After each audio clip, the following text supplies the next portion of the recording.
maxkamaddu iyadoo tixraacaysa sababaha iyo qodobada kor lagu faahfaahiyey waxay soo saartay go'aamadan. kow, iyadoo lagu saleynayo qodobka 82 ee sharciga doorashooyinka iyo mabaadi'da dastuuriga ah ee doorasho xor, xalaal iyo cadaalad ah, maxkamaddu waxay go'aamisay in doorashooyinkii isku sidkanaa ee golaha wakiilada iyo golayaasha deegaanka ee 30 Luulyo 2026 ka dhacay dowlad goboleedka Galmudug aan loo maamulin loona qaban si waafaqsan dastuurka iyo sharciga doorashooyinka dalka, sidaas darteedna natiijadeedu ay tahay mid aan ansax ahayn oo waxba kama jiraan. laba, iyadoo lagu saleynayo qodobka 77 ee sharciga doorashooyinka iyo waajibka guddiga ka saaran meelmarinta iyo ku dhaqanka sharciga,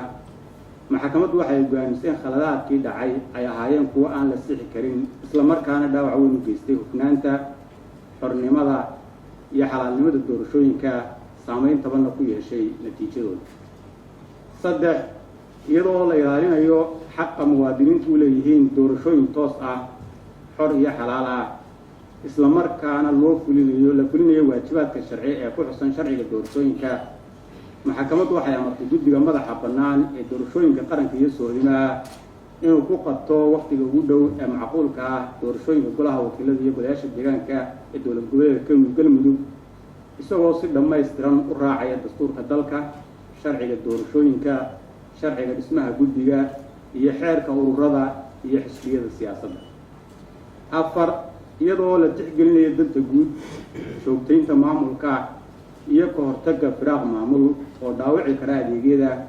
iyo xasiloonida dowlad goboleedka Galmudug,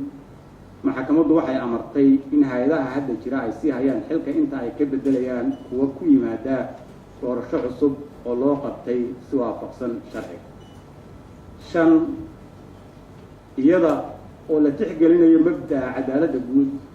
iyo duruufaha dacwadan doorasho ee taabanaysa danta guud, maxkamaddu waxa ay go'aamisay in dhinac kasta qaato qarashka dacwadda ee uu galay. xukunkan waxaa lagu soo saaray Muqdisho 24 bisha 8 2026, maxkamadduna waxay xidhan tahay.